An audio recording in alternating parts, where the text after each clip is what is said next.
اعوذ باللہ من الشیطان الرجیم بسم اللہ الرحمن الرحیم السلام علیکم ورحمۃ اللہ وبرکاتہ۔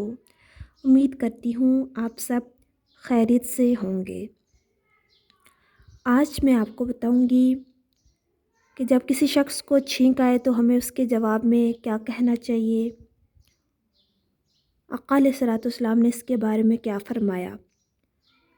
حدیث میں ہے، حضرت ابو موسیٰ رضی اللہ تعالیٰ عنہ فرماتے ہیں کہ میں نے آقا علیہ الصلوۃ والسلام کو فرماتے ہوئے سنا، جب تم میں سے کسی کو چھینک آئے اور وہ الحمدللہ کہے تو تم یرحمک اللہ کہو، اور اگر الحمدللہ نہ کہے تو تم یرحمک اللہ نہ کہو۔ حضرت انس رضی اللہ تعالیٰ عنہ فرماتے ہیں کہ آقا علیہ الصلوۃ والسلام کے پاس دو آدمیوں کو چھینک آئی۔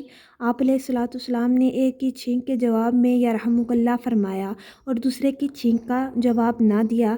جس کی چھینک کا جواب نہ دیا تھا اس نے عرض کیا، یا رسول اللہ فلاں کو چھینک آئی تو آپ علیہ الصلوۃ والسلام نے جواب دیا اور میری چھینک کا جواب نہ دیا۔ آپ علیہ الصلوۃ والسلام نے فرمایا، اس شخص نے چھینک آنے پر الحمدللہ کہا جبکہ تو نے الحمدللہ نہ کہا۔ سبحان اللہ، یعنی جب ہمیں چھینک آئے تو ہمیں اللہ کا شکر ادا کرنا چاہیے، ہمیں الحمدللہ پڑھنا چاہیے۔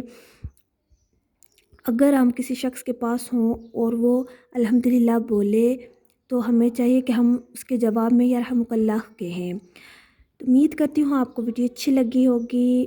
اگر آپ کو ویڈیو اچھی لگے تو لائک اور شیئر کرتے۔ ملتے ہیں اپنی نیکسٹ ویڈیو میں، دعاؤں میں یاد رکھیے گا۔ تب تک کے لیے اللہ حافظ۔